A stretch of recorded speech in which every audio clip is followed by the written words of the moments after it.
You Our bet. next, our next presenter, Lindsay Myron from Smoot's Flavor Farm over just north of Pullman. Welcome, Lindsay. All right, thanks for having me. Yeah, so my name is Lindsay Myron. I own and operate Smoot's Flavor Farm just north of Pullman, like Colette said. It's part of our larger family farm on the Palouse. My husband, Ian Clark, is a fifth generation farmer. And so at large, we cultivate about 7,000 acres of wheat, canola, garbanzos, forage crops, and some other things. I worked on that farm for about 3 years and then decided to break off and diversify and run my own business in 2019. So now I rent about an acre from our family's farm, and I specialize in culinary and tea herbs, as well as some other produce like garlic. So there's my farm there. So I grow everything under organic standards, but still I'm technically in transition since I'm new.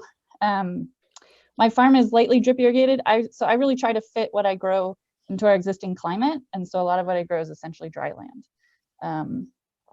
At the moment, I sell to the Pullman and Moscow farmers markets, as well as to Link Foods Cooperative based in Spokane. And then I also have a CSA where members receive a bouquet of fresh herbs each week. And I really try to curate those bouquets to pair well with seasonal produce. And then I also offer members a handful of recipes that hopefully will inspire their home cooking. So aside from the fresh market, I'm also working towards dried and value-added goods, both for consumers as well as wholesale and food processors, so they can source herbs locally. There are a lot of food safety rules when it comes to herbs, so I'm following the strictest guidelines for safety, and as such, my facility is not yet up and running. COVID definitely challenged me there and slowed that process down a lot, but I look forward to expanding that part of my business this year. So in terms of COVID, I'm still a relatively new business. Last year was only my second season, so I didn't really have a hard time adjusting or pivoting my business too much. I don't sell consistently to restaurants. My sales were mostly direct to consumers. But I was curious how the season would go. In the end, it went well for me, but I think I owe most of that strength and stability to the marketing venues that I partner with. So both the Moscow and Pullman farmers markets made a lot of safety adjustments that were really supportive and let me continue to go. Amanda Argona and the city of Moscow put in a huge amount of work to implement this motor-in market. I think you'll hear more about that later from Amanda. But I think it was really awesome. They really helped the vulnerable population especially, and folks were able to continue to buy from local vendors and then get their orders with contactless pickup. Link Foods also did a lot of work to pivot their business. This year they shifted to a more direct-to-consumer focus as opposed to wholesale. And I think, both groups here should get most of the credit. I'm definitely a proud member of Link Foods. I think they're doing amazing things for our regional food system, and they reacted really quickly to COVID, both for its farmer members as well as the community. And I think the Moscow Farmers Market also did a great job. I think they really kept everyone in mind as they were making their adaptations, both for the vendor businesses and the community. So one last thing, this is one thing I did on my farm, particularly in response to COVID. I started a program I called Adopt a Crop. So several of my CSA members participated, and they purchased row feet of green beans at production cost. And then throughout the season, they were able to choose if they wanted to donate their share of the harvest to the food banks or take a portion for themselves. And so with their support, we were able to donate over 50 pounds of green beans to the food pantries. In the grand scheme of things, that's not a lot, but I think it is something that could be scaled or that other farms could try. I learned a lot from it. There's a lot of things I'd probably change as I go on, but I think it's something that we could continue. So thinking about the community in the year to come, I think really focusing on the connection point between farmers and the community is important.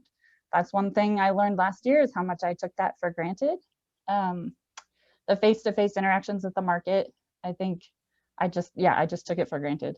So focusing on those points, and I think I heard today especially that how many people are involved in that and can contribute to that.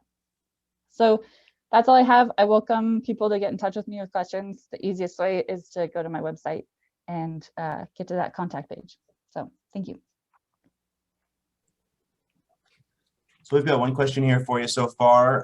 Can you maybe speak to your use of social media and how you balance your life on the farm with the balance, working on your social media as well and using that? Yeah, so that's one thing that I am kind of keeping very sacred. I want to keep a private life.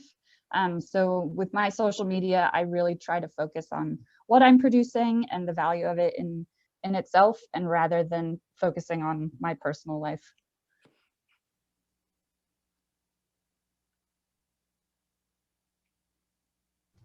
I think we have time for one more question. We have a question from Aaron. Aaron says that they love the Adopt a Crop. Can you tell us more about the logistics of that? Yeah, so part of the cost of production for me was going out and harvesting every week for the season of the green beans. And then, I would reach out to all the CSA members who participated and ask, do you want a share of it this week or do you want to just donate? The default was always to donate. So if I didn't hear from them, I would just send it off to the food bank. I sent it to the Albion Food Pantry and then the Community Action Center mostly. I think there's a lot of improvement there, connecting with them. But I think if other farms wanted to do it, one thing is important is to check with the food pantries and see what people like. I know I thought about doing it with like potatoes, but I know the Albion Food Pantry has trouble distributing potatoes. People don't really like them for whatever reason. So yeah, I think communicating with food pantries is important, but really keeping in mind the cost of production and making that fair for you is important. Thank you, Lindsay. So our next presenter is Will O'Neill with Backyard Harvest, and he's really talking about all of the abundance that comes from all of the different homes around our region and how that is meeting the needs for food. So